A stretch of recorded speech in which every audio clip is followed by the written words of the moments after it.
Good morning. Happy Monday. Welcome to the Pitch Right Chronicles. We're Physical Family. I am Uncle Taz. Me with Rob, Donald, and Rob will be on the screen in a moment as we are excited to kick off the week with some similar discussions to what we've been having, but with just a little bit more aggression because I'm really getting sick and tired of some of the rumors going around. First of all, how nice does this sound? Slap that like as you come in with your muffins and scones and hot coffee in the backyard here. All right, let's go. Let's go. I want some coffee in the backyard. That's what I want.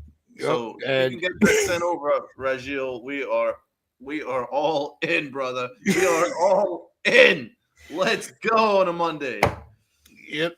But yeah, it's getting to be tiresome with the blame game, Donald. I got to be honest with you. It's kind of getting me frustrated.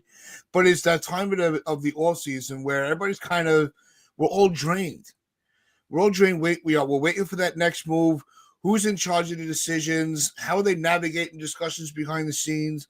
And it seems like everything has stalled out because we are still asking the same question that we have for the last 2 months, maybe more, is how are they going to solidify the infield? And we put a poll up on our Twitter page, or our X account, however you want to word it, doesn't matter to me either way. But it's we're going to get to the results of that poll momentarily when Rob returns. And we'll go around table on who we think is to blame, because that is the question of the day. Who's to blame for all the bickering amongst the Yankee fans of who wants who? Somebody wants this player, somebody wants another player, and we just start fighting with ourselves because we have to always be right. Our logic to why we want a certain player, supersedes why you want your player. And now the fans are at each other's throat. And I think it gets to that point where you just want it to start. Just let's get to this. Let's see players on the ball field. Let's see how some players are progressing. We did see, So wait, I'm trying to work out your argument there. So are you saying that it's isn't fair for the fans to be kind of at each other's throats, and that you just kind of want to just fast forward it to them playing, or do you agree that it's a disgrace? Like once again, you're playing on the fence here, bro. Get off that fence, brother. I'm saying it's the incompetence of the front office, which is leading to the fans starting to bicker and fight with each other and argue. And that's not fair to us as fans. It's actually a disservice to us, is what I'm trying to get to. Right. To summarize it all. And good morning, Rob. It's, I think that this is why when you drag out an off season, rather than fighting amongst ourselves, we really should be angling our blame towards the front office or baseball overall for some of the systems that they have in place. And so part of the poll that we put out was, who is to blame for the Yankees situation that they're in when they talk about the budget and why they're not being as aggressive as we want them to be or continue to be. Is it Brian Cashman's fault? He's the GM. Is it Hal Steinbrenner's fault? He's the owner. Or is it Manfred's fault for for not fixing some of the issues of the procedures of the offseason? Is it the CBA with the revenue sharing? For owners of the big markets,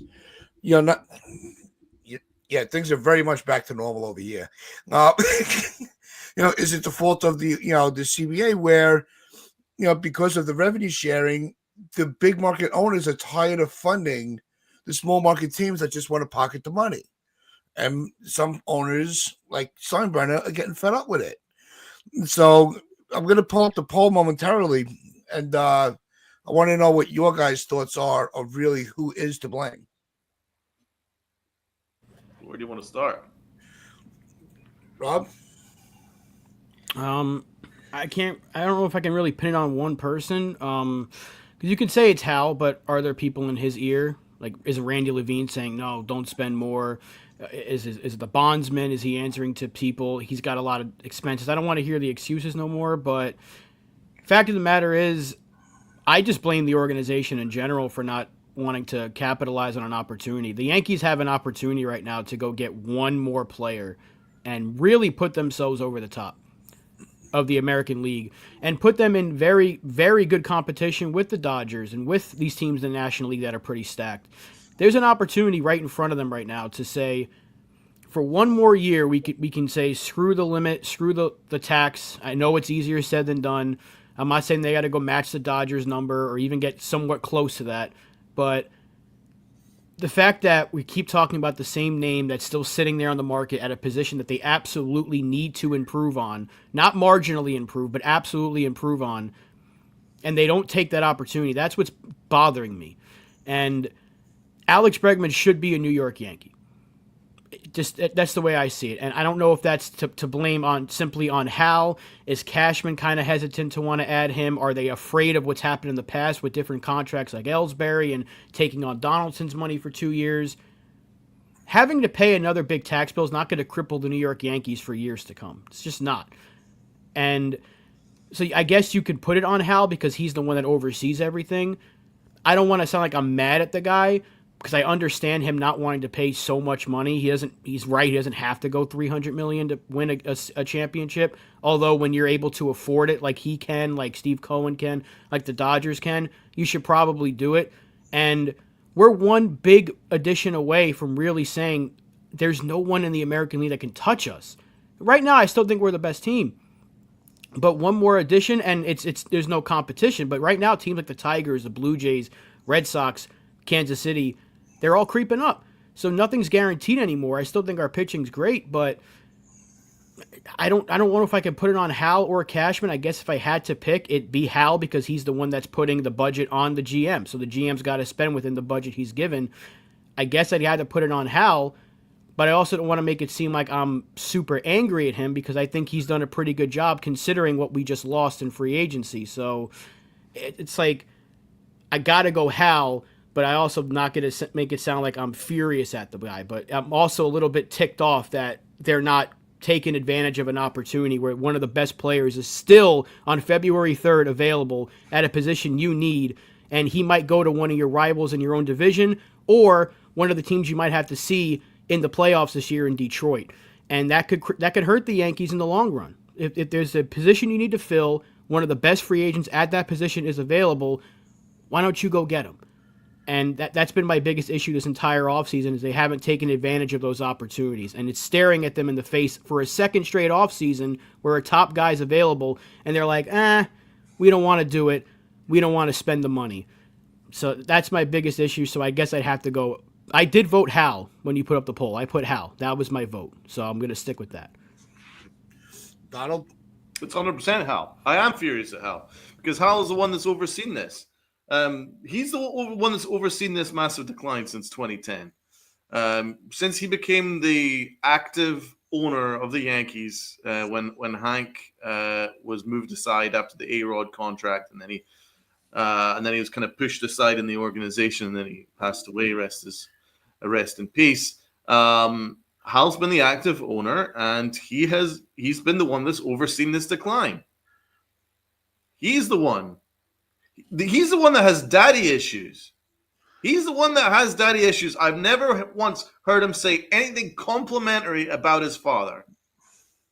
He seems to hate the fact that his father was kind of rude to his employees, and he didn't like the fact the fact that his father fired people on a whim and all that stuff. And he certainly doesn't like the fact that his father did whatever it took to win. Because guess what? Hal does the exact opposite of all of that.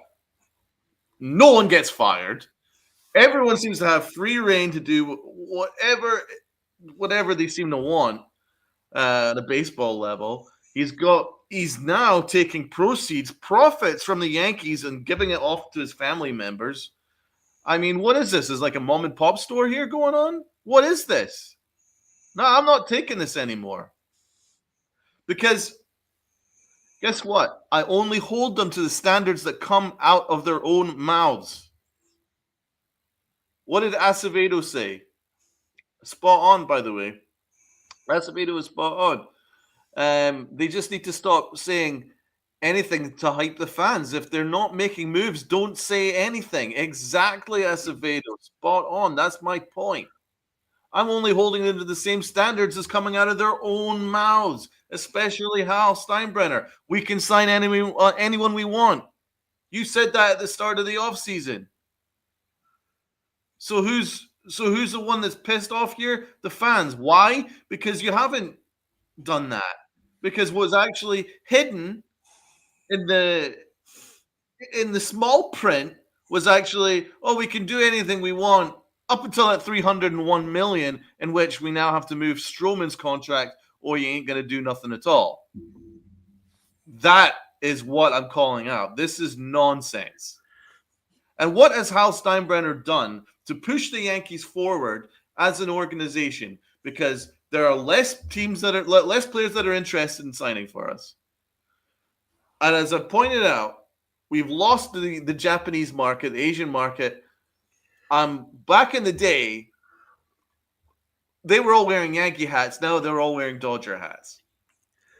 So you now lost a massive revenue stream over in that continent of Asia because you haven't been aggressive enough to start taking in some quality Asian talent, getting them in the building, getting interest back from Asia into New York, because that actually helps. If you're Mr. Businessman, and this is where I can cut through every single nonsense from Hal Steinbrenner, right? I can cut through it all.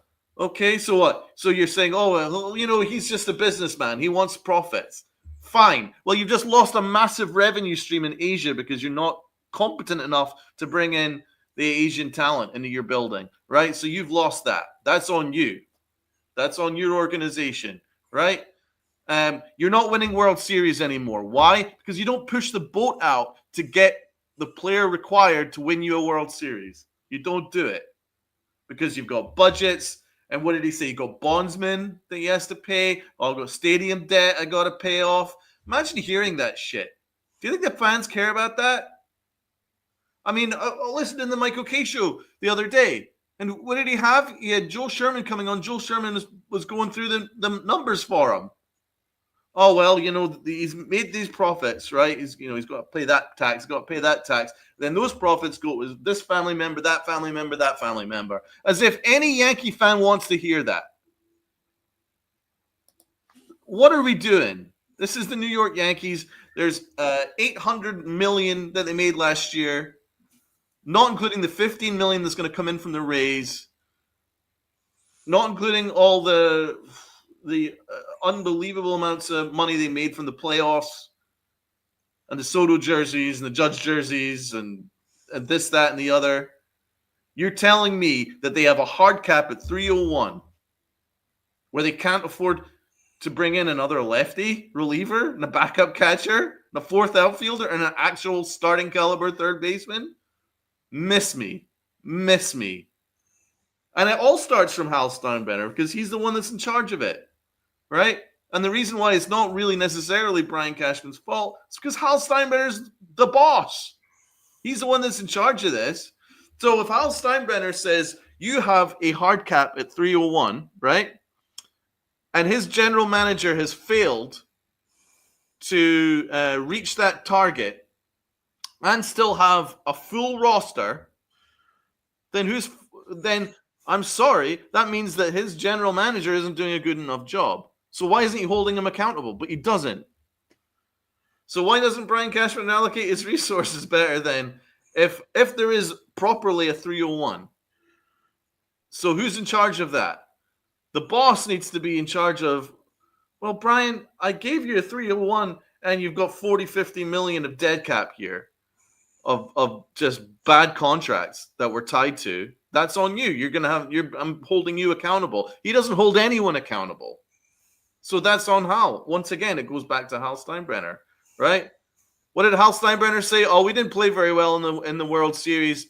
and we were very, very sloppy. Didn't play any we didn't play any good baseball at all. Well, guess what? Your manager, who you hire, who you're trying to extend as we speak, is the one that's in charge of that. So who's accountable here?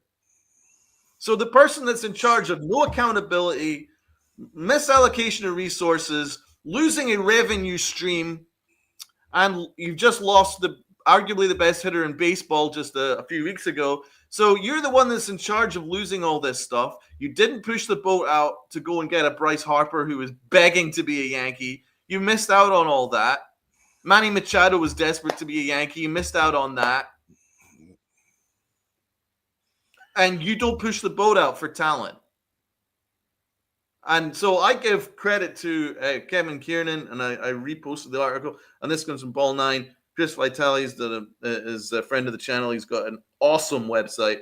And Kiernan had a brilliant article on Hal Steinbrenner. And a good comparison is that Hal doesn't do what it takes to win. George did. Why? Because George in the 1976 offseason went and got Reggie Jackson. Paid whatever it took to get Reggie Jackson in the building. Reggie Jackson bat .460 and became Mr. October to win 77 World Championship. That's what it takes. You go and you push that boat out to get the talent because the Dodgers do it. So you can't blame, baseball. Oh, it's baseball's fault. Well, first of all, you have to deal with the market that's ahead of you. That you're working within. That's the market you're working within. So you either deal with it, or fuck off and get someone else who will. And yeah, I think another, not just to give with substance with the generations is the financial landscape was different with George. We didn't have the shared revenue, and that's where I think where Hal he's got it stuck in his head that's he's stuck it like that's something that he has to work with rather than just operate as business as usual the way that his father did. Which is why, there were the three options in the poll, and I'm going to get to the poll after I give up my point on it. With Hal, Cashman, and the shared revenue. I think it's all three to blame. I think Cashman is, and his team is scouting the wrong type of players, aging players with bad contracts. Hal signing off on them as okay, make that deal. With the free agents. And I think that if you didn't have the shared revenue, I think Hal would be a little more aggressive. Because, I think that's why they've gotten to the point where they don't want to keep funding other teams. Now, with that said, Hal should be operating under the premise where I may have to pay a little more in the shared revenue, but if I'm living to what the fans are expecting or the prestige of this organization, I don't think anybody's going to blink an eye if he goes over. Nobody's screaming about a budget at that point. I wouldn't. If our budget, if we had the same salary as the Dodgers at $370, but we had a legit team, are any of us complaining about the money that was being put out? No, nobody's complaining. Because we are now at the Dodgers level. We're spending with the Dodgers rather than just being, they control the market. So there's nothing I can do about it. Sorry to interrupt, man, but Reggie's right here because Hal is actually saying he wants a hard cap. He would love to have a salary cap. So this is what Hal wants, man. He wants to keep the money very tight. So I mean, it's too easy to blame it on the revenue sharing. This is the market that he's entered into as owner of the Yankees. This is a revenue sharing climate. You either deal with it, get on board with it, or you fuck off and get someone who is in charge that can actually deal with it. Tats, sorry. Rob? Well, they don't have to spend at the Dodgers level. I don't think anyone's realistically asking them to do that. But Ken brought up a good point a little while ago that Last year it was 316, and he feels like maybe it'll be bumped up a little bit. I hope Ken's right about that, because that's all I'm asking. I'm just asking them to go a little bit over their budget, because you have players available to you, whether it be an Arenado or a Bregman, that make you incredibly better than you are right now, and you'd have to add a little more money. If you look at it realistically, you're at 303 right now. If you move Stroman's money, what are you going to add for that? Because you still need 2 relief pitchers that are left. You need 2 lefties. You need a third baseman, and you need a backup catcher. Are you getting all of that for $10 million? No, because Jorge Polanco just signed for $7.5 million, almost $8 million with incentives. It becomes even higher. Jorge Polanco is probably the worst of the barrel scrapers that you can add, because he was a bad offensive player and a bad defensive player. So even if they went after a Paul DeJong, he's probably going to cost you the same amount. You need 2 lefties. Tim Hill ain't going to come that cheap. Danny Colombe won't come that cheap. You're not adding everything you need for $10 million. So that's why I don't like the whole they have to move Stroman in order to add so-and-so, because if needing a backup catcher was such a necessity, why'd you trade Trevino? I know people don't like the guy, but for $3.5 million for a backup catcher, that seems like a bargain now, because we're talking about Christian Vasquez, who's going to make $10 million. So what are we doing here? Why did you give Trent Grisham a $5 million deal when you're so hamstrung for cash, when you could have had Brennan Davis be your fourth, or used Everson Pereira as that fourth outfield? Why not pick up Birdie's option? Yeah, you could have picked up John Birdie's option for much cheaper, and you would have had another option at third base. This way you could have gone in-house with Birdie, Cabrera, Peraza, even DJ. So these are things that would have made sense, and they didn't do it. And now they're talking about, well, we have to move this money in order to add players, but we don't want to add the better guys. But who are you going to get then? If you're not going to add one of the we're talking about Yohan Moncada? Really? Is that going to be the answer to it? Nicky Lopez was just signed by somebody, I think the Cubs, but these are the guys we're looking at. So yeah, it is on Hal. And how much longer can you blame the revenue sharing? You have to go and put together a winning team. So they're not, no, FJ, that wasn't true. Oh, this is, yeah. Wrong. That was from back in December. So I'm sorry. Yeah. So apologies in advance, but that was a completely false rumor. Anyway.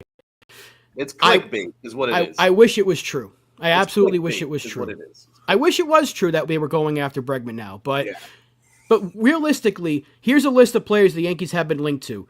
Tim Hill, Danny Colombe, Tyler Matzek, Brooks Raley, Paul DeJong, Yohan Moncada, James McCann. Not James McCann, but I just put him on the list because they need a backup catcher.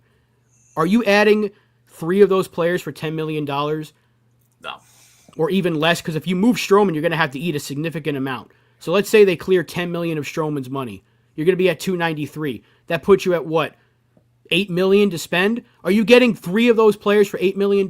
No, you have to go over anyway. So why not push it, like Ken said, to where they were last year, or go a little bit higher and go get Arenado from the Cardinals, who are willing to eat some money? Why not go get Alex Bregman? Maybe you can work out a deal where, like similar to Max Fried, where it's paid a little bit less in year 1, or you add some options to the deal, so maybe he opts out after 2 years, something like that. This way you still stay very competitive for the next couple of years, because this window is closing. You have 4 years left of Cole. You have, 4 years left of Rodon, or 5. You have 7 years of Judge, but how many of those years is he's going to be elite? The window is closing. Why are we talking about penny pinching when the window to win a World Series is right now, within the next few years? Realistically, can we say it's in year 4? I don't know, because Cole, who knows how good he's going to be in 4 years from now? They have to win like this year, next year, or the year after that. It's really like a 2-3 year window max for them to win with this core. So why not add to it and then worry about the finances in a couple of years when you have more money coming off the books? 2 years, DJ is gone. In 3 years, they can buy out the final year of Stanton. And you're not worrying about these things. And Rodon will come off the books. Cole will come off the books. And really, you're only going to worry about Judge and trying to re-sign, hopefully, some of your prospects that have come up and played well. They shouldn't be operating under a budget when the window to win a championship is right now, and a position that you absolutely need to fill has one of the best players in the league still sitting there. I mean, third base is a barren wasteland right now, to where 2021 Josh Donaldson would probably be considered one of the best third basemen in baseball. Okay? So you have 2 of the top 10 guys at that position sitting there available. One's a free agent, one's in the trade market, and the Yankees don't want them. Instead, they'd rather go get, Yohan Moncada, who can't stay healthy or play defense, or go get Paul DeJong, who can play defense and hit you 20 home runs but can't do anything else very well. So what are we doing here? That's my issue, is the Yankees can absolutely afford to add an Alex Bregman right now. So when Jeff Passan said that a few days ago, I was like, yes, please say it louder so maybe it gets to the Yankees. Like, the Yankees should absolutely be adding one of these guys because it makes them better, and the more you win, the more revenue you make, and then that money's coming right back to you. Look how much money they made by losing the World Series last year. Yeah. Imagine if they go back and they win it. They're going to make even more money because I know I'm buying a shirt if they win. I'm buying the hat. I'm buying the hoodie. I'd buy the jersey with the patches on it. I'm sure you guys would too. I'm sure a lot of people in our chat would too. That's only a select handful of us that would buy the merch. And you're not even talking about everyone in the stadium that night would probably buy merch. They go to, and Modell's is closed, but they go to Dick's Sporting Goods and they'd put the shirts out at midnight and they'd fly off the shelves. You're making money hand over fist if you go out and win. And before anyone tries to bring up 2017 about Alex Bregman, I don't think Aaron Judge gives a shit. I don't think Cody Bellinger would give a shit. I stopped giving a shit. Do we forget Marwin Gonzalez, who was one of the first players that were implicated in the Astros cheating scandal, was a New York Yankee for like the entire season in 2022. I don't think they'd care about adding Alex Bregman. That's my rant. Go get the best players you can and go try to win a championship. So it is on Hal. I'm not as angry at him as a lot of people are, but I understand the real frustrations towards it right now because he did say we can get anybody we want. Why aren't you? Well, that's what led to my my reasoning of saying that the shared revenue is part of the problem. I'm not saying that's the only issue that Hal has. I'm not saying that's the only thing that is that's handcuffing his decisions, but I think it's part of the equation of why Hal is so set on this, because when you're dealing with other owners that have these financial conglomerates that have money at their disposal for another 50 years. It doesn't matter how much money they push down the line, that they're not losing anything. So I think that's where it comes into play, and also funding the other teams. I think it comes to the point where just enough is enough. Not that I agree with it, but I'm just taking that into account of where I want to really throw some of the frustration, some of the blame. Is the way that the financials of baseball are constructed. I think beforehand, we saw George go crazy because he didn't have to worry about funding other teams. No, there was a luxury tax back then, just a smaller scale. No, it's on on steroids times 10 right now from what they had to deal with. But I think that I'm done. I'm just so freaking, especially everything last week. I know I was off for a few days, but so I'll throw my my 2 cents in, really throw my 2 cents in now. Look, you want to come out and you want to start playing all these blame games. You want to start pointing fingers. Hal needs to start pointing. Really has to start pointing the finger at himself.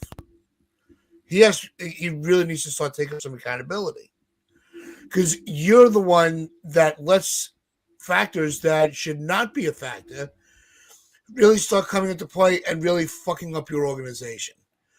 He's fucking up his credibility, and he's fucking up the future of the Yankees with some of the stupid things that he says. Enough is enough. Even she agrees. Enough's enough.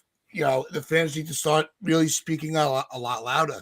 And I don't think there's a lot of us in this community. We've been as loud as we could be. But everybody, you're still going to see the stadium's going to be sold out. Everybody's going to be buying merch. Everybody's going, all the meet and greets that, that they put together for pampering are all going to, still going to draw a crowd. And they're going, because we're the Yankees. We don't have to do anything. Our brand is going to carry us for the rest of our lives. And that's simply not the case. It's going to get to the point where they're going to have to start acting like the Yankees again. So what in particular about Hal's comments annoyed you the most? I think it was he came off very complacent with the way that the World Series played out. So I think that part of it, he went to, and it was the double talk, right? First, it was, yeah, we're fine. It's that's just sometimes the way the game goes. And then he comes out and he's going, well, we need to short things up defensively. Well, you watch the same games. What why keep changing your mind?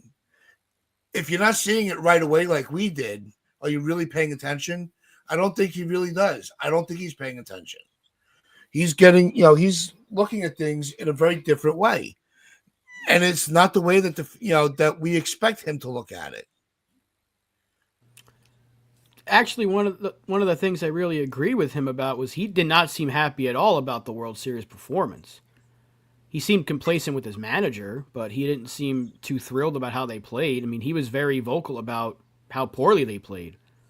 He was actually more complimentary towards the Dodgers than he was about his own team. He can say our operation's good, but he also mentioned the several issues the team had in that World Series. But I mean, that was the one thing I really agreed with, was he did not like how that performance went, which went into how they've gone about their offseason. So he's kind of right about that.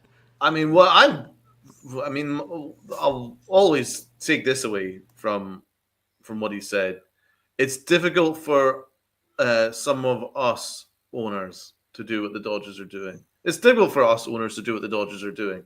He's putting himself in the middle of the pack, as I argued on Saturday, where I put Hal Steinbrenner squarely on blast in my show on Saturday. But I went through his interview, and it was tone deaf comments like that, which is infuriating.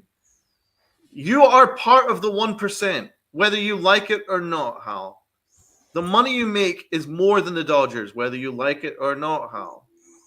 The Yankees are not the A's. The Yankees are not the Tigers, are not in the middle of the pack. You are part of that 1% that can compete with the Dodgers if you so choose to, but you choose not to. And yes, he does speak out of both sides of his mouth. He does. Because what did he say at the start of the offseason where he was talking about Soto? He was like, I know what's expected of me. We can sign anyone we want. But then he also said in the same sentence, our budget is unsustainable. Well, that's a part of his problem. That's why every time he comes out and talks, it's like, okay, what do you don't know what to believe from him. He's double talked and backtracked and reiterated so many times. Like, are you going to change your mind again? So that's something that frustrates me about Hal. But what was going to be my second point to it, Donald, is what you just brought up with the whole thing about with the Dodgers. Stop living in everybody else's shadow. Create your own. There's no reason why you couldn't. You were willing to give Soto all that money, knowing you would have had to go and spend more to finish out the roster. So he started the offseason ready to open up the books, and we were all in on it. Not now you want to start penny pinching because another team found and perfected a better way to outbusiness you in baseball. Right. Don't come crying to us about your budget because it's your fault. You created this problem. You saw that other teams are starting to do things differently, but he's too goddamn stubborn to want to adapt to that, which is why we're still waiting for other players to be signed. There's no reason why he can't give a deferred contract. There's no excuse for that. And there's no excuse for the Yankee fans to be put in a position where we have to be gatekeepers of the Yankee budget. Yeah. And that's what's happening right now, where we're gatekeeping the Yankee budget. The Yankees shouldn't have to be doing this. There's more than enough room to add another $20 million to your budget, pay a little bit more tax, because I'm sorry, big deal. You're not going to get sent to prison. It's a bit of tax. Pay a little bit more tax on the dollar. That's the only crime that you're committed by going over 301. You pay a little bit more tax on the dollar. The Dodgers do it, the Mets do it. Why can't you do it? Nonsense. It's because you want to give profits to your family members, your grandkids, and this is because it's a family business. And who's left behind here? the fans, because the Yankees will once again get knocked out in the playoffs, and then it'll be another excuse, or the wind. It was the weather. It was the trash cans. So it was the fans being mean to Aaron Hicks and Josh Donaldson. That was the problem. And it's this kind of shit. Another excuse. More excuses. Fucking let's just wind it on to the next offseason. Because it's been going on since 2010. Oh, it was injuries' fault. Well, you can plan ahead for injuries by simply building a better roster. And that was another thing that Hal said, which was a disgrace. Me and Rob broke that down when he kind of tempted fate by saying, "Oh well, you know what? The Dodgers are still are still going to be reliant on being completely healthy for this to work out for them." I mean, what are you talking about? The Dodgers lost Walker Buehler, had Ohtani playing one shoulder. He couldn't even pitch last year, and they still won the World Series because you have superior depth. You went out in the trade deadline and you got the players you needed. You got Edmonds, you got the Kopechs, you got the players you needed to win a World Series because you have a one vision, a solitary, singular vision. We are going to win. The Yankees do not have a singular, solitary vision. That is true. They don't. What did they? Because Rob's pointed out, right? Let's look at this situation. We got Goldschmidt on a 1 year. Bellinger playing for he's playing for a 1 year, really. Let's be fair, right? You got DJ LeMahieu, who is as old as the freaking mountains of Colorado. He is ancient, right? And he's playing third base. So you got that. You got Aaron Judge in his 30s. You got Max Fried in his 30s. You got Stanton in his 30s. You got a team in their 30s. They are looking to win now. Go Garrett Cole, 30. Go Williams, playing on a 1 year as a closer. This is a 1 year window for this season to go out. And then you're penny pinching about third base. Make it make freaking sense. It doesn't make sense. They don't follow one vision. If you're going to go for all out for a win, then you got to pay more. So they didn't want to pay Walker the $20 million needed because they didn't want to suffer the loss of draft picks. Then that flies in the face of the solitary vision of winning. They don't follow one vision. And another thing, like, I'm sorry, Tats, but like people talk about, oh, well, if they do that, then they're going to have to give up the international money. And I know they're linked to one of the top international free agents next year, Wandy Essien. The kid's 15 years old. I think he's going to be good, but we can't be saying, don't go get a guy that can help you win a championship this year because we're going to get this 15-year-old next year who's not going to be ready until, I don't know, 2029, 2030 maybe. We're not even going to have some of these players by 2030. We're not going to have Cole. We're not going to have Stanton. So are we really going to – I'm sorry. I like the kid. I think Wandy Essie's an exciting prospect, but I'm not going to hold off on a championship for him. So I understand they don't want to lose picks because how else are you going to build your farm system? But I don't want to hear that excuse because we could have easily had Christian Walker. And like we mentioned before, I know Donald said this several times, had they done that, we wouldn't be screaming about a third baseman because you could have gone in-house. But they went for the cheaper option at first in Goldschmidt. And I think Goldschmidt's going to be fine. He should have a fine year. Good defender. He can still hit you 20 home runs. He'll put up league average numbers. That's fine. Play good defense. That's all we need. But you can't also get that from third base and expect your lineup to be able to outslug somebody. We're going to be able to outpitch a lot of teams this year, but there's going to be days where the pitching doesn't have it. Clark Schmidt may not go 5-6 innings, give up 3 runs. Max Fried might get blasted. Carlos Rodon, we've seen that several times, where either he looks like a Cy Young or he looks like Keigawa. We can't rely on the pitching shutting everybody down every single day. You're going to have to outslug some teams. Right now, there's a black hole in that lineup, and that's in the third base spot. You get Alex Bregman or even an old Nolan Arenado, and you get to keep the 15-year-old kid along with it. Guess what? Your lineup's full now. You got a complete lineup 1 through 9. It's more balanced. It's better. You've got a bunch of at least league average hitters in there, or close to league average, and well above league average guys like Judge and Stanton, and you're going to be ready to go. But they continue to sell us. Even Aaron Boone the other day said it. If you don't think there's still a good hitter in DJ LeMahieu, like, he's doing it again. He did the same thing with Donaldson. He's doing it again with DJ LeMahieu. So I'm like, why are we doing this? And maybe some of that is they're trying to fluff it up because remember they said Gio Urshela's our shortstop, then they got Donaldson and IKF. Durbin's going to be the second baseman. They traded him. So maybe it's just smoke, but every single year the Yankees talk up DJ LeMahieu post-injury, and now he's 36. So how many more years can you keep doing this? So stop trying to sell us on a player who he's hurt. He has 1 foot. He can't hit. I'm sorry, it's the truth. Can they stop trying to lie to us? Because a good majority of this fan base is a hell of a lot smarter than you think we are. And stop trying to treat us like idiots. We all know that you have the ability to go get, because you told us you can go get anybody you want. You told us you're not done.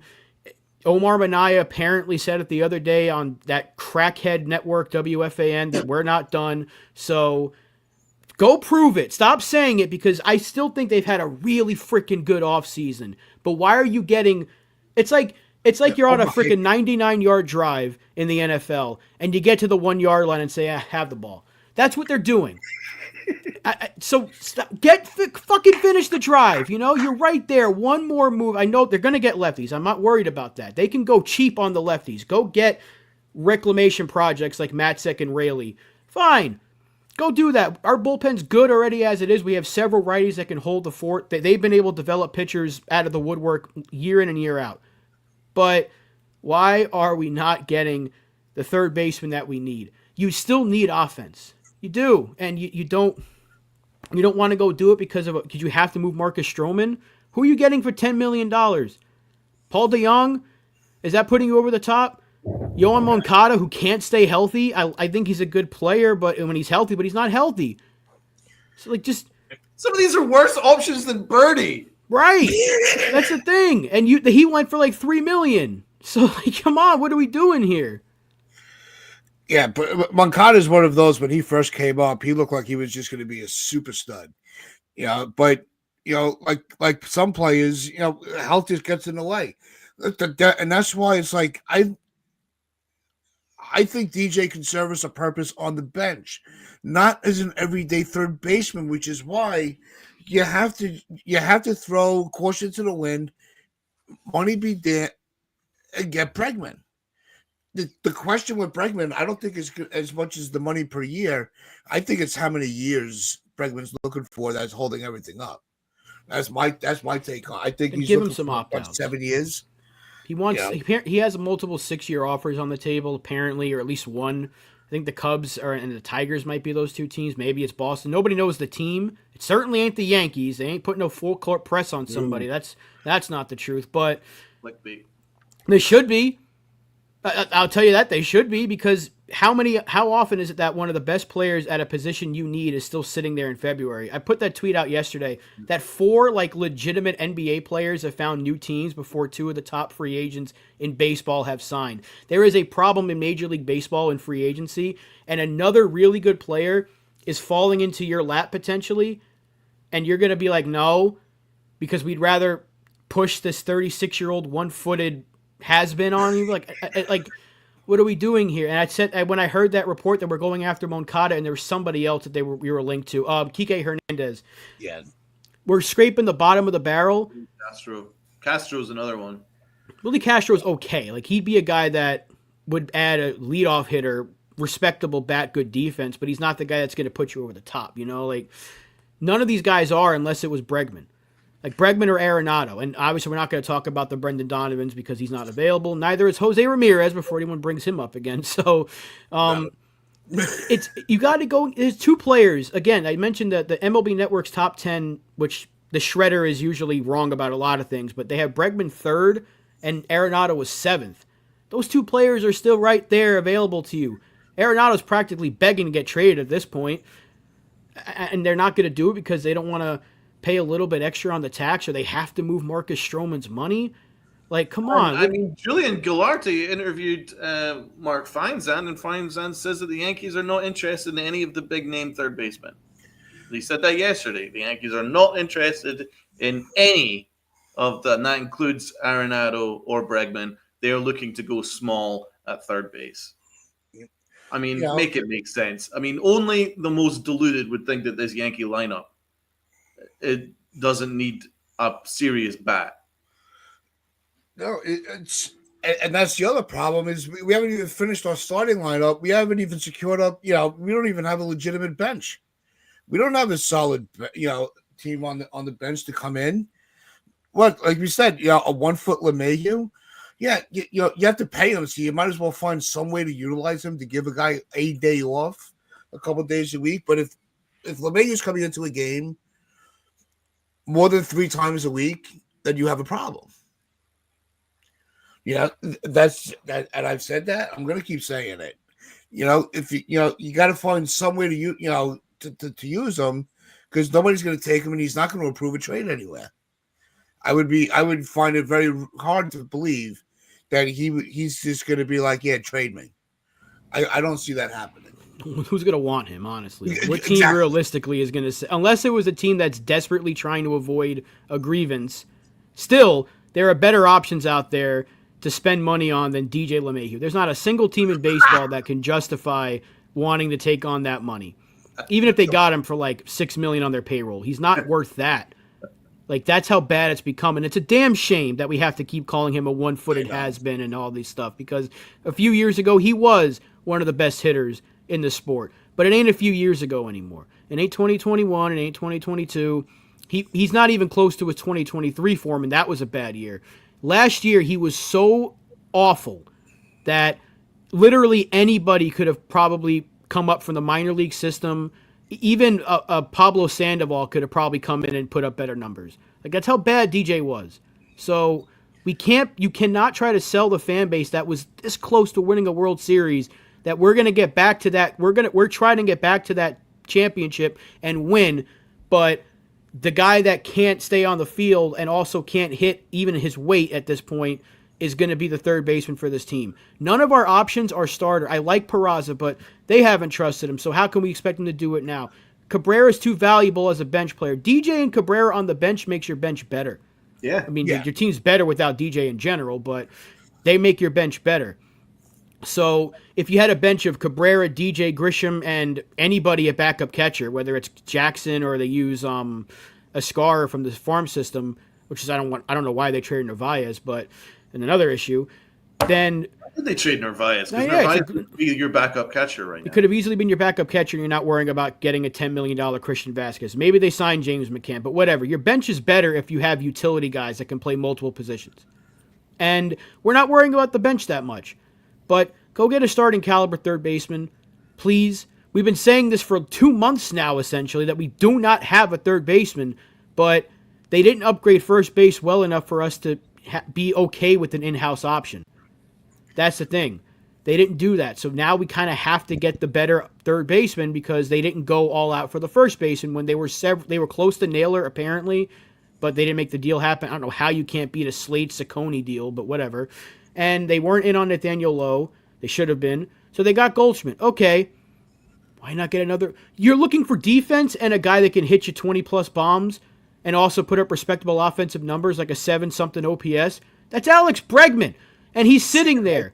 This is a guy that's torched you several times in the postseason, and you know he's been able to win. Trash cans, buzzers or not, he's put up good numbers in the playoffs, and he's a guy that can help you beat the Dodgers, potentially. And it's not easy to beat the Dodgers, but still, he would help you a lot more than DJ fucking LeMahieu would, so can we please stop penny pitching and go get one of the best players at the position that you need the most right now?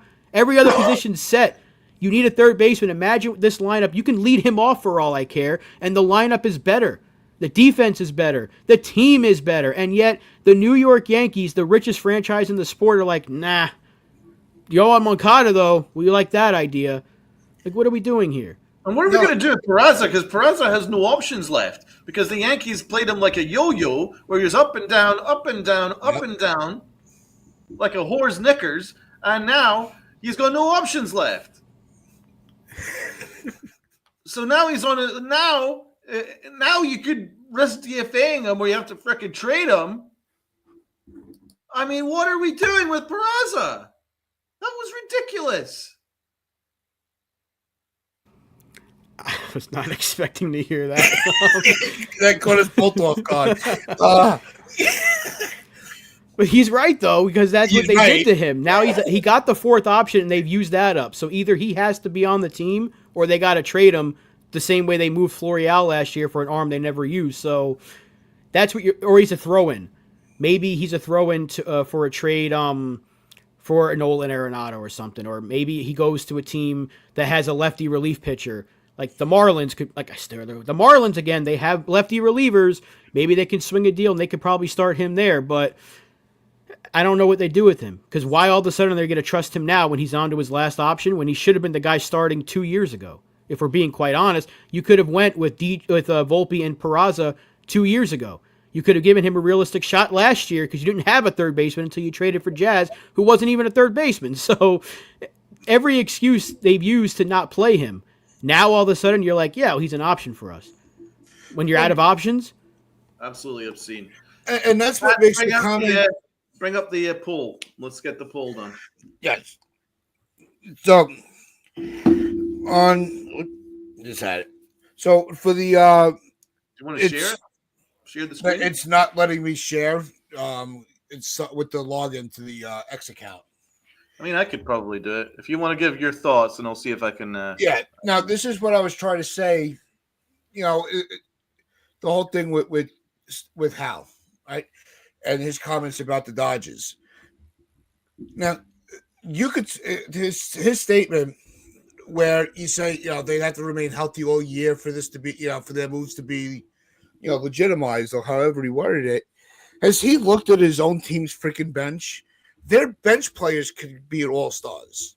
Who on our bench can, besides maybe Cabrera? It's not like our backup players are kicking the door down to be made, you know, to be starting players.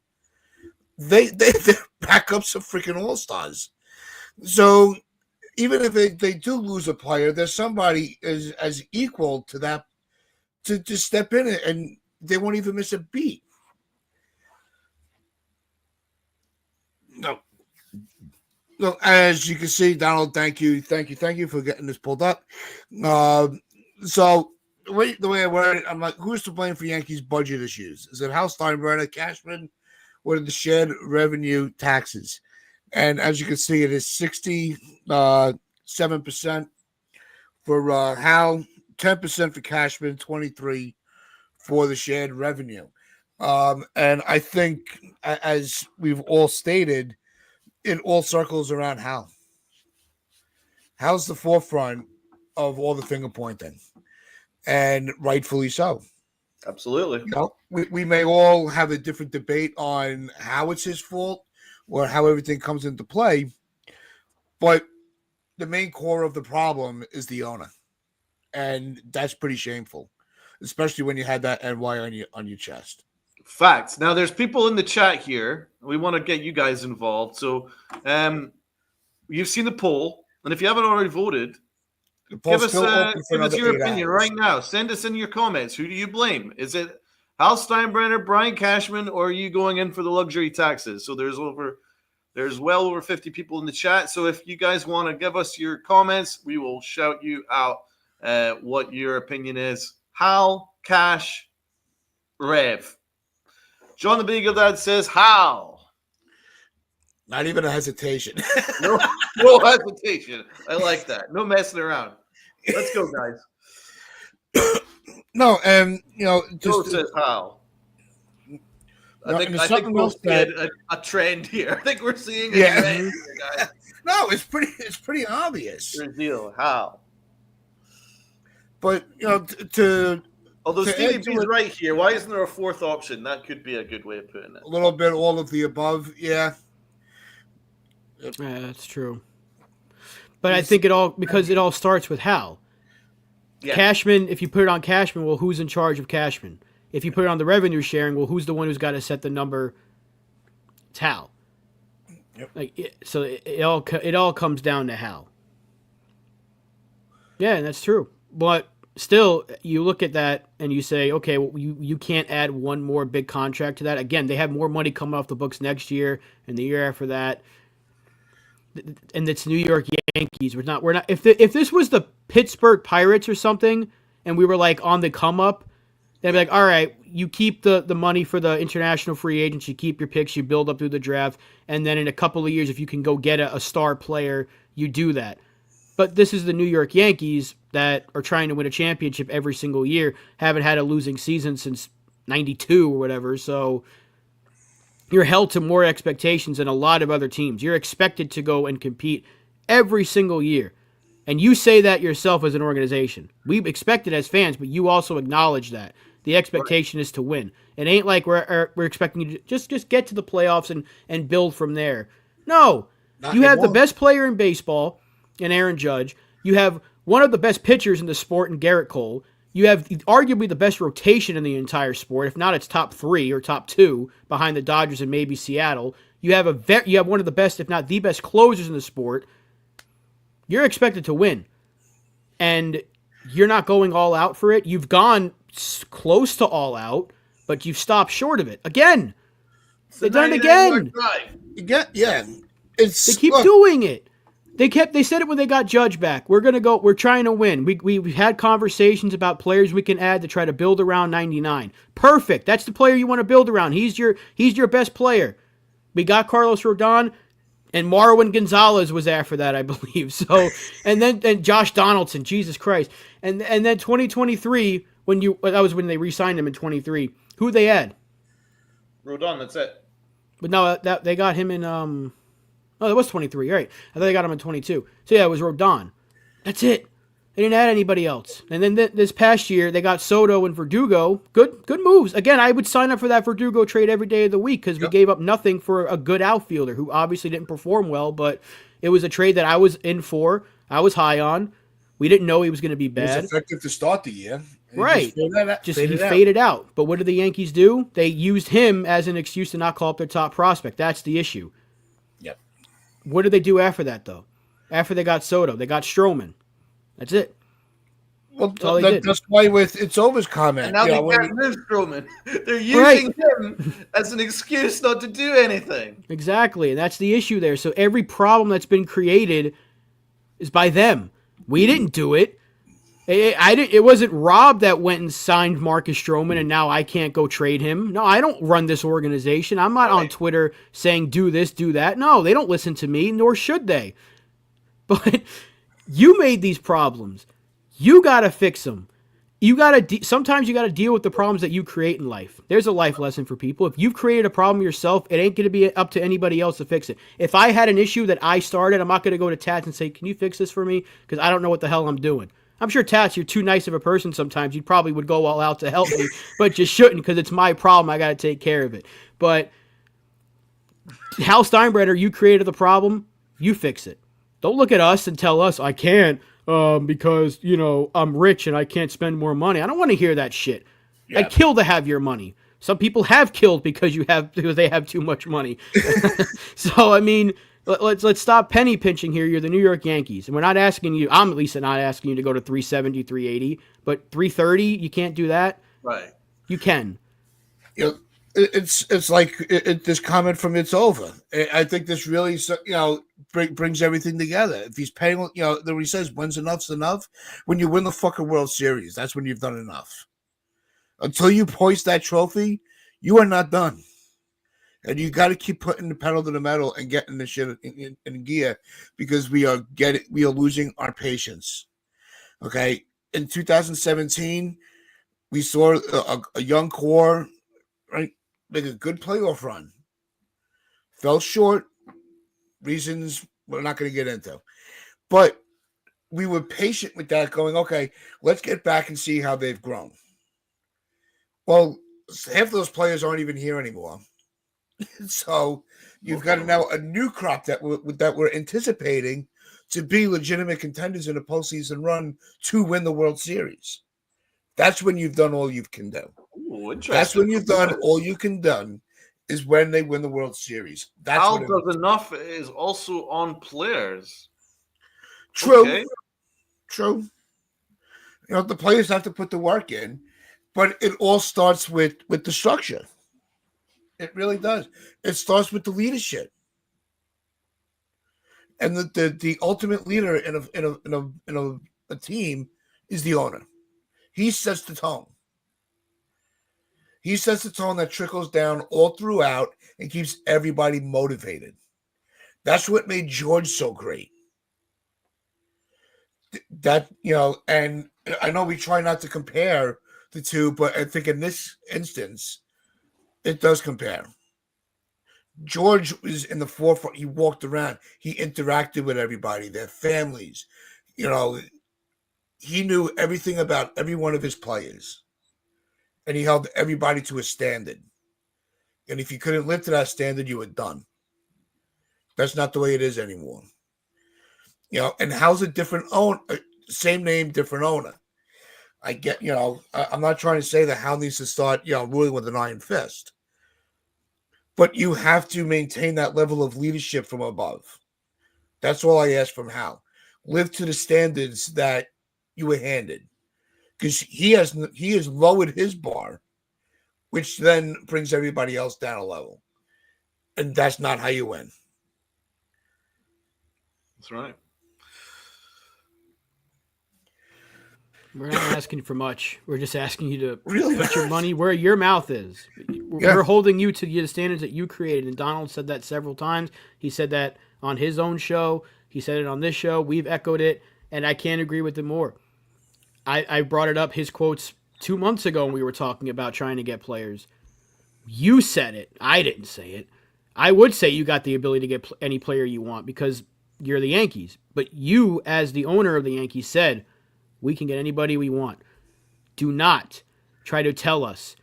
I'm not saying not every fan is going to agree with it. And there are some things that Hal says that I agree with. But if I say that I'm a shill, that's a word that people like to use. Oh, you're just a shill. Look, I've been watching this team for too many freaking years of my life. I've dedicated a lot of my time, money, and life to the New York Yankees. All I want is to see them win. I can agree with some things they say, and I can disagree with a lot of the things they say. And I do disagree with a lot of the things they say. They don't need a $300 million payroll to win, but at this point, you kind of do because you have no other choice. Even if you move Stroman's money, guess what? You ain't staying under 301 and adding 4 different players that you need. So all we're asking you is to put your money where your mouth is, prove to us as a fan base that you're doing whatever it takes to go win, put the best possible team on the field that you can, and then they're already going to get a ton of ticket sales anyway. You always do. Now even more people are going to want to show up. We just got Alex Bregman. Holy shit. We got Bregman and Judge and Bellinger and Goldschmidt, Stanton, Jazz, a full year. We got Cole. We got Fried. We're loaded. We got a legitimate shot to win a championship. I want to go to the stadium. The Yankees are coming to Tampa or in their own stadium, but if they're coming to Miami, I want to go watch them play. 2 years ago, they were in Miami. I didn't want to go. Like, why should I want to go watch them play? When the Clay Holmes blew that 9-run lead or whatever it was, I was like, why would I want to go pay money to travel to Miami and watch that team lose? But if that team's low, I'm like, I want to go see that team play. And a lot more people are going to want to go to the Bronx, watch that team play, buy a shirt, buy a cup of soda, maybe 2, buy a chicken bucket, buy a burger, whatever, one of those milkshakes that look delicious, and they're going to spend money because they want to go watch that team win, and that's a really good team. All over the world to watch Juan Soto play for the Yankees last year. There was not a mile that I would not fucking travel to go and see Juan Soto play for the Yankees. So if the Yankees pushed the boat out and got some stars in the building, nothing will stop me from going. Because the Yankee fans are unbelievably committed, man. I mean, the energy last year alone was unbelievable. Yeah. Unbelievable. The Dominicans were so happy to have their man play right field for the Yankees. The Bronx was absolutely buzzing last year. It was incredible, man. And the World Series run, the Bronx was buzzing. As a fan, it was the season worth investing in. Exactly. And it was worth investing in. Do you know what? I'll tell you what helps. I'll tell you what helps the bottom line of how it's so budget conscious. Winning. And I'm telling you what, if the Yankees are not the last man standing this year, then your 301 budget is meaningless. Completely meaningless. And there's not one fan. And if there is a fan that goes, oh, well, at least we stayed under the 301, then you're part of the problem. Yes, that's true. Because the Yankees have higher standards. Now, we do have a comment from someone a little bit different. We got Steve. Oh, good to see a new commenter in the chat. Salute to you. I'm feeling pretty good about this team. I guess I'm in the minority. No, you're not in the minority. Rob loves his team. aren't you, Rob? I still think, despite everything I've said today over the past hour plus, that I still believe this team is the best team in the American League. I don't want that to be the limit, though, because I don't know if we have enough to go take out the Dodgers. I think we'll be a lot more competitive against them this time around if we get there, because we're a lot better defensively and pitching-wise, but we also don't have one of the best hitters in baseball to make up for that lack of offense that we had last year. That's why I'm saying go get another bat. Go get a good bat, preferably of Alex Bregman or a Nolan Arenado, a guy that's going to hit above league average numbers to where your lineup doesn't have this black hole. I love the roster we have right now, minus a couple of things. I still need a lefty in the bullpen, at least one, preferably two, and I need a third baseman. Everything else I'm okay with. I quickly got on board with the Goldschmidt signing, despite the fact that I did not want the Yankees to go after him. But I got on board with it. Still a good defender, league average hitter, 20-plus home runs. He will benefit from Yankee Stadium. It's a one-year commitment. Fine. I'm okay with that. Jazz is going back to second. Great. Judge is going back to right. Great. Bellinger's in center. He's going to hit above league average. He'll benefit from Yankee Stadium. Great. They're going to go all out with Dominguez in left. Great. You still don't have a third baseman, though. And I really like this team. I will really like this team a hell of a lot more if Alex Bregman's manning third base on opening day or if Arenado's manning third base. There's not many other options that are out there that they can add that would be like, man, I'm excited for third base at least. Like, you think about that lineup. You put Bregman there, even if you hit him leadoff, Bregman, Bellinger, Judge, Stanton, Jazz, Goldschmidt, Wells, Volpe, Dominguez. That's a good lineup. That's a lineup right there. But right now, you don't have a leadoff hitter, so you'd be looking at DJ at the top of the order. Come on, that's already an out. So now Bellinger's got a bat with one out, and then if he doesn't get on base, Judge is up, base is empty, 2 men out, and hopefully hits a solo home run or draws a walk for Stanton. That's it. You need to lengthen out the lineup, and Bregman would do that. Arenado would do that. Even Paul DeJong would do that, but that's not the route I want them to take because that's just like barely scraping the barrel for an improvement. It's a marginal improvement over what you have. I want them to make a significant improvement.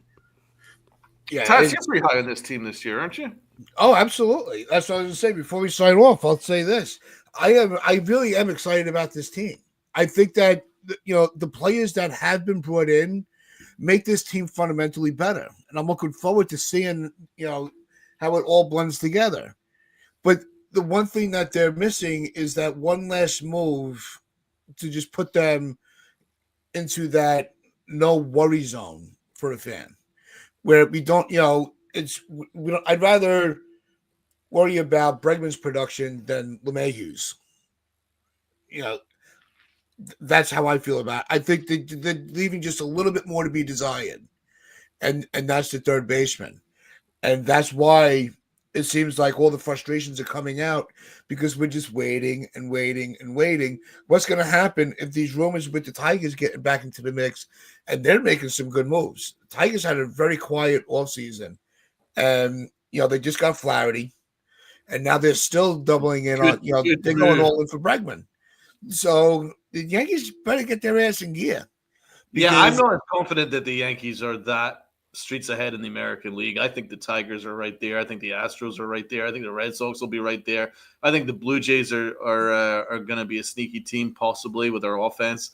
I don't like the Yankees' offense, and I think it's going to be a big issue this year because when Hal said that he felt that Goldschmidt and Bregman are going to go a big way towards replacing Juan Soto, it just reminded me that Hal doesn't watch a game of baseball in his life.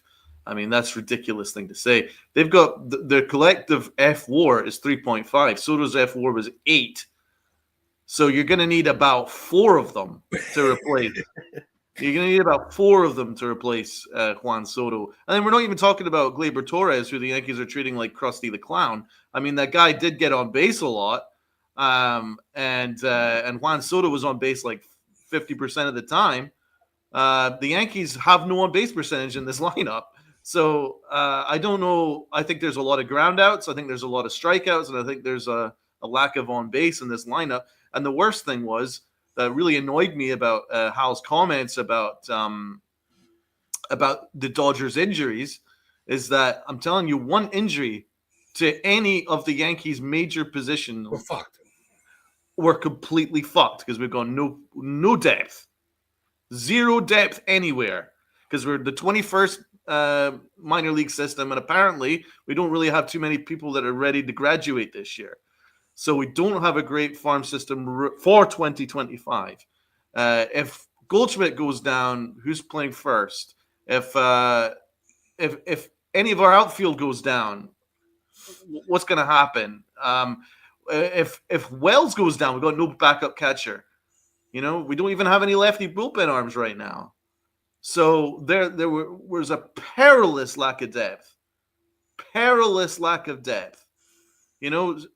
of our starters go down. What, are you going to have Stroman pitch? Well, we're trying to trade Stroman for pennies on the dollar because it was a stupid contract to begin with.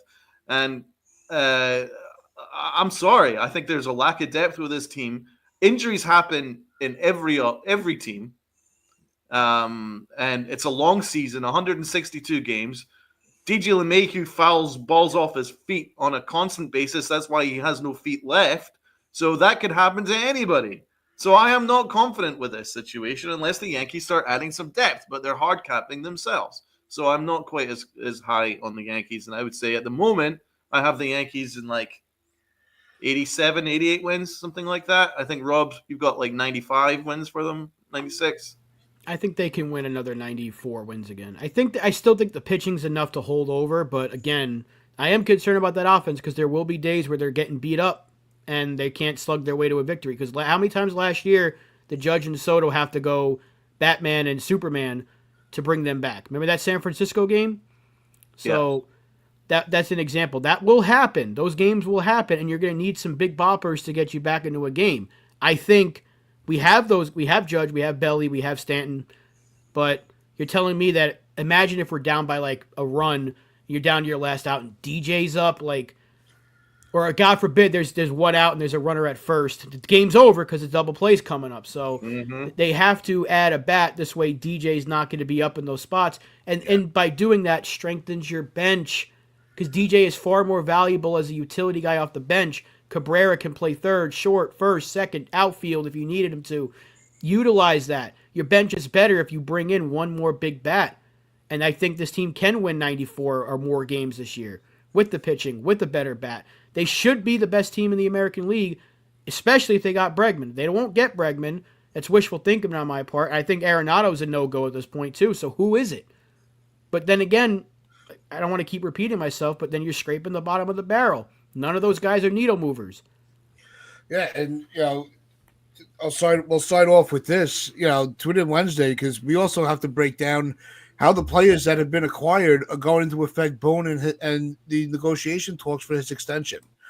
And so there's a lot of pressure now on Boone. Can he manage this team to a success? And with the players that he has. So make sure you tune in Wednesday. We'll break down the lineup and how Boone is going to figure it out and get himself an extension, because it could also mean the Yankees looking for a new manager. If Boone falls on his face again, with the way that he managed the World Series.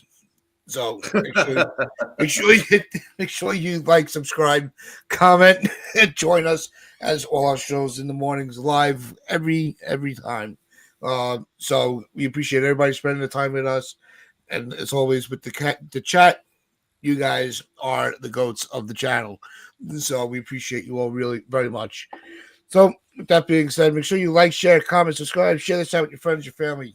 The stranger standing on the corner. And yes, I am still talking to that stranger. I'll talk to anybody that wants to listen about baseball. But Donald, you've been on the subway. You know what I'm talking about. That's true. That is facts. I'm friends with anyone. It's amazing. Where those pinstripes of pride play on.